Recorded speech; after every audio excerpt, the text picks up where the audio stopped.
For 2.5 years, two Essex Probate and Family Court judges, John C. Stevens and Peter C. DeGangi, were handling cases which were dismissed and pending on appeal. This makes whatever they did during that time legally invalid. Once a case is dismissed and the dismissal is appealed, the trial court loses jurisdiction over the matters pending on appeal, because at this point the appeals court takes charge of the matter. So, why would the probate court judges continue to handle the matters which they did not have the right to handle? The reason is simple: money, a jackpot for the lawyers involved and a token of appreciation for the judges, who made the trick work. With Judge DeGangi's blessing, in September 2004, the lawyers who managed to pull the trick got to divide among themselves at least $516,000. How did they do that? They instructed several financial institutions to liquidate several bank accounts belonging to 3 private individuals who did not owe any money to anybody. Nevertheless, they lost $516,000 in cash and millions of dollars in unrealized income. Instead of enjoying the fruits of their professional careers, they spent years fighting a cruel litigation fabricated by a group of lawyers and 3 state court judges. As in any such scheme, somebody had to receive the stolen goods in a legal-looking way. This required a decision about who should be a court-appointed receiver. Judge DeGangi's golfing buddy, attorney Anthony M. Metaxas, seemed like a perfect choice, a local gray eminence of sorts, and a partner in the prestigious North Shore law firm Metaxas, Norman & Pigeon. But how about Judge Stevens? Was he left out? No. Judge Stevens, apparently in need of some cash, did not even wait for the final heist.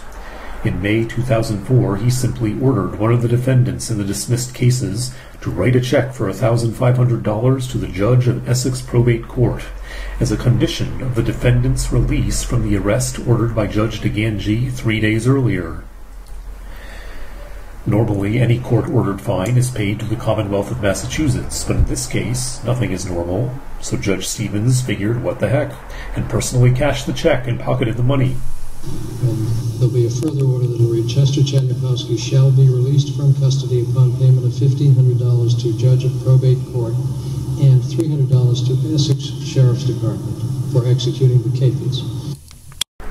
So how is it possible that the Essex Probate Court judges are allowed to handle dismissed cases, order defendants to write checks, and personally cash the checks obtained from the defendants?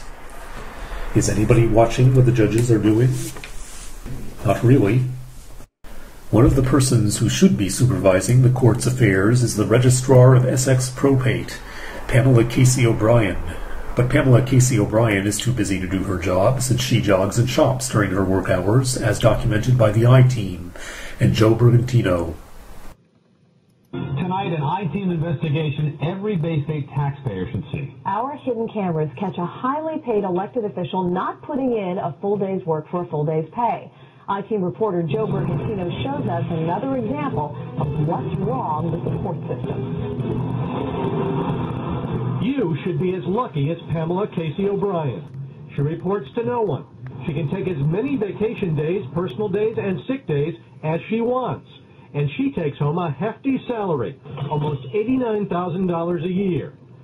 Casey O'Brien is the Register of Probate for the Essex County Probate and Family Court in Salem, now serving her 2nd term in this elected job. Responsibilities: to keep track of the county's probate court records and to oversee an office with 40 employees and a $1.3 million budget. The court system's Code of Professional Responsibility says a register must, quote, devote the entire time during normal court hours to the duties of his or her office. But is Pamela Casey O'Brien doing that? Listen to this person who's worked in the court system.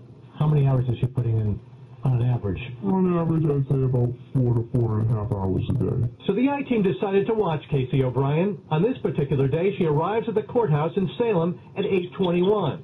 At 12:25, there's Casey O'Brien leaving the courthouse. Total time on the job, 4 hours, 4 minutes.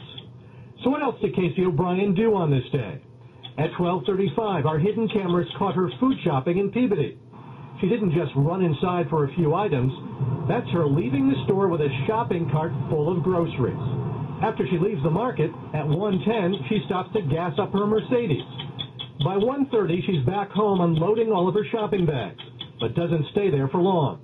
At 2:32, Casey O'Brien heads out for about a 5-mile run on the streets of Saugus. Shortly after 3:30, she's back at home and then leaves again, but doesn't go back to work. An unusual day for Casey O'Brien? Not from what we saw. The I-Team tracked O'Brien's work habits for several days over several weeks. We never saw her put in a full day's work for a full day's pay. Average hours worked, about 4 hours a day. On one day when she arrived just before 11 a.m. and left around 5, she spent an hour and 15 minutes of that time shoe shopping in Swampscott with a coworker. So what does Casey O'Brien have to say about all this? She had spotted us a few days earlier and was expecting us. We wanted to talk about the hours you've been working. Yes, please do. Sure. We've watched you for several days over several weeks. Yes. You work about 4 hours a day. No, that's not true. Oh, we have the videotape to prove it. There. We watched you shopping, running. Remember that? I run during the day during my lunch, and I may shop during my lunch. Well, on that day you only worked 4 hours. Here's my card. We'll talk about it then. Tomorrow morning I'll be there at 8 o'clock. Will you answer our questions, though? Just as I always am every day, 8 o'clock. But you'll answer our questions. I will do an interview, Joe, at 8 o'clock tomorrow morning. I gave you my card. Thank you. We called back to the courthouse at 8 o'clock the next morning, but Casey O'Brien refused to do an on-camera interview. Instead, she sent us this accounting of some of her time away from work, saying it was sick time, personal time, family medical leave, or vacation. Her explanation for her work habits, this is a quote. Like most working parents, I am constantly balancing my work responsibilities and my family obligations. This in no way takes away from my deep commitment and dedication as Register of Probate. It is cheating. It's cheating the taxpayers. Pam Wilmot heads up the government watchdog group Common Cause of Massachusetts. We told her what the I-Team observed. I think the public has the right to be upset about this and demand that it change, and change immediately. So who in state government can investigate Casey O'Brien's work habits? The court system's Committee for Professional Responsibility. If that committee recommended discipline, the state's highest court would have the final say. Now, as for the bigger issue here, why registers of probate are accountable to no one but voters every 6 years, don't expect our legislature to change that anytime soon. For politicians in Massachusetts, being register of probate is like going to heaven without dying, and they want to keep it that way. I'm I-Team reporter Joe Bergantino, CBS 4 News. Despite the public exposure, a year after the I-Team piece was aired, Pamela Casey O'Brien is still enjoying the perks of her position. Mysteriously, Judges Stevens and DeGangi are both gone from the Essex Probate Court. Judge Stevens supposedly retired, although he still had 2 years until the mandatory retirement at 70.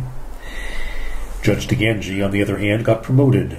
This must be an appreciation for his role in the $516,000 heist, which helped pay the bills of a dozen or so lawyers. Judge DeGangi took the position of the Chief Justice of the Middlesex Probate and Family Court in Cambridge, vacated by Judge Beverly Weinger-Burstyn, amidst a scandal precipitated by an I-Team's piece exposing bizarre work habits of Middlesex Probate Court judges.